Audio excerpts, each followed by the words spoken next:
Oh, well imagine as I'm pacing the pews in a church corridor, and I can't help but to hear, no I can't help but to hear in exchanging of words. Pasca pelaksanaan hukuman mati kepada 8 orang terpidana kasus narkoba, konsep hukuman mati di Indonesia kembali ramai dibicarakan. Namun di luar dari segala kontroversi yang ada, berikut On The Spot akan membahas beberapa fakta menarik mengenai hukuman mati. Closing the goddamn door, no, it's much better to face these kinds of things, but this is the voice of rationality. I don't need.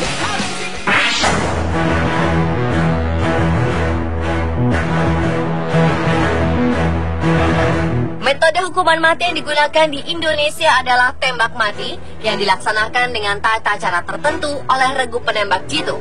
Tata cara ini dianggap menjadi salah satu metode eksekusi yang terhormat. Selain Indonesia yang masih melaksanakan hukuman mati dengan cara ini adalah negara Republik Rakyat Tiongkok, Korea Utara, dan beberapa negara lainnya. Saat proses eksekusi mati di Indonesia, umumnya mata sang terdakwa akan ditutup dan diikat dalam sebuah tiang. Kemudian di sekeliling tiang tersebut telah tersedia para penembak jitu yang akan menembakkan peluru ke arah jantung terdakwa. Namun tahukah Anda, ternyata tidak semua senjata penembak jitu tersebut diisi dengan peluru. Tak seorang pun dari regu penembak ini yang mengetahui siapa yang pelurunya kosong dan siapa yang pelurunya terisi. Sehingga secara psikologis mereka tidak akan merasa terbebani karena tidak benar-benar tahu senjata siapa yang membunuh si terdakwa.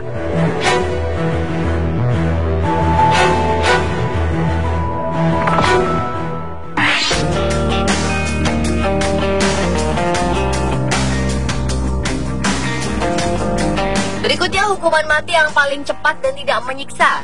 Dari sekian banyak metode hukuman mati yang diterapkan di beberapa negara, ada yang dianggap tidak manusiawi dan menyiksa terpidana mati sehingga ditinggalkan. Dan ada yang dianggap paling cepat dan tidak menyiksa, sehingga masih digunakan hingga saat ini. Dari metode yang masih digunakan, rata-rata terdakwa tewas setelah 6 detik, seperti hukuman gantung dan tembak mati. Namun ada metode yang membuat terdakwa paling cepat tewas, yakni hukuman pancung, dengan rata-rata waktu kurang dari 8 detik. Hal ini disebabkan pasokan oksigen yang dibawa darah ke otak otomatis langsung terhenti. Saat terputusnya leher, otak sudah tidak merespon atau melakukan perintah lagi lewat syaraf-syaraf, baik yang menuju otak maupun yang akan menuju tubuh. Beheading atau pemenggalan kepala merupakan metode eksekusi yang umum digunakan. Meskipun banyak negara mengizinkan beheading oleh hukum, Saudi Arabia adalah negara yang paling sering menggunakannya.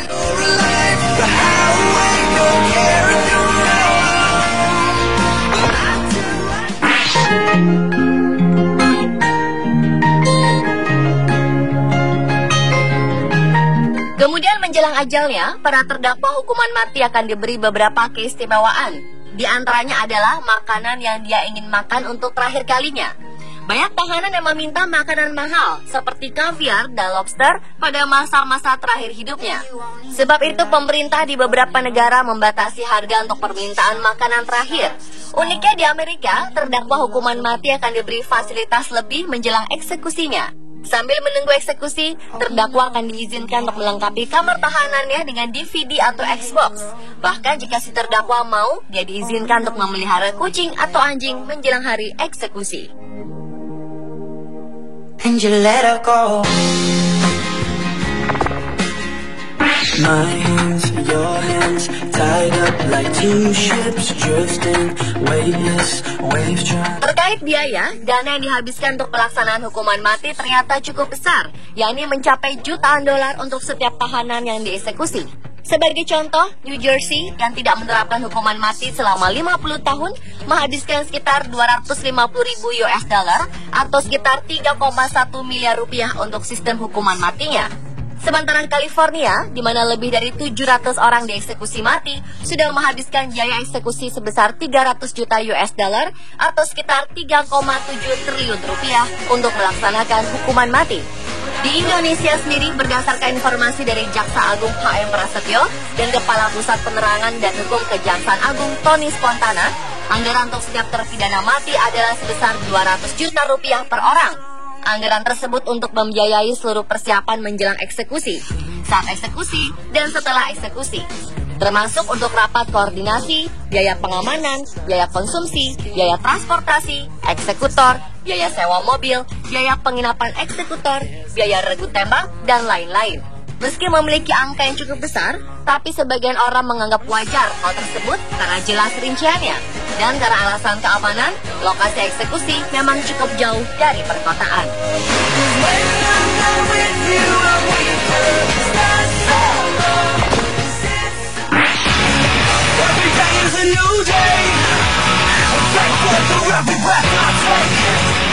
Pemirsa, ada sebuah kasus menarik mengenai hukuman mati, yakni yang menimpa pria bernama Michelle Rupp yang divonis hukuman mati gantung karena kasus pembunuhan dan perampokan bank di Olympia, Washington pada tahun 1981. Namun hukuman gantung ini ternyata berhasil menyelamatkan Michelle Rupp dari hukuman mati karena alasan ia memiliki berat badan berlebih, yakni sekitar 180 kg. Pengadilan menilai Rupp terlalu berat untuk digantung. Sebagai gantinya, dia harus menjalani hukuman seumur hidup sejak 1994 hingga akhirnya ia meninggal pada tahun 2006 di penjara Washington karena penyakit liver.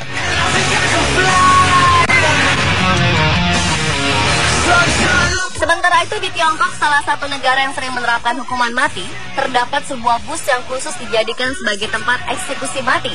Jadi, jika suatu daerah tidak memiliki alat atau tempat untuk pelaksanaan hukuman mati, maka mobil ini akan dikirim ke daerah tersebut.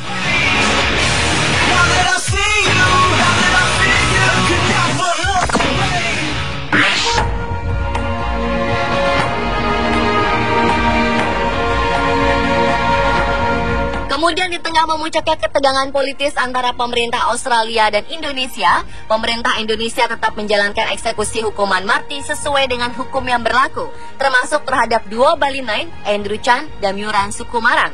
Pasca eksekusi, Perdana Menteri Australia Tony Abbott menarik Duta Besar Australia untuk Indonesia Paul Gregson dan belum dipastikan kapan akan kembali ke Indonesia.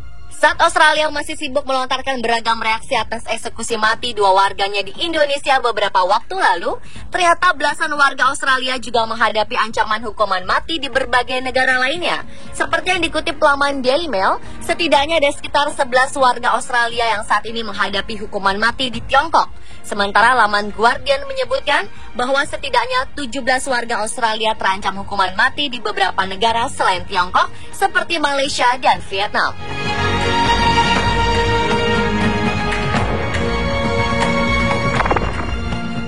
I wanna wrap you up, wanna kiss your lips. Sistem hukuman mati ini masih menjadi perdebatan di seluruh dunia. Sebagian berpendapat bahwa eksekusi mati menyebabkan permasalahan yang lebih kompleks, seperti dendam yang mungkin timbul dari orang yang keluarganya dieksekusi mati. Karena jika nyawa dibayar nyawa, maka siklus yang sama akan terus terjadi dan kita terjebak di lingkaran saling membunuh. Sementara sebagian berpendapat bahwa hukuman mati memberikan efek jera yang jelas sehingga tidak ada yang berani untuk melawan hukum. Setidaknya seseorang akan berpikir dua kali sebelum melakukan kejahatan. Kontroversi ini akan terus berlanjut. Ada yang mengatakan, jika kita membela hak asasi seorang pembunuh, maka bagaimana dengan hak asasi dari orang yang dibunuh? Meski demikian, tidak sedikit juga menyertakan rasa iba pada terdakwa yang dieksekusi. Apapun itu, semuanya dikembalikan kepada pendapat kita masing-masing dan semoga kita dihindarkan dari perbuatan kriminal dalam bentuk apapun.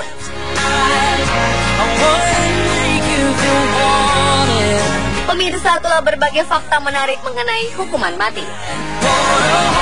Your hand forever, never let you forget.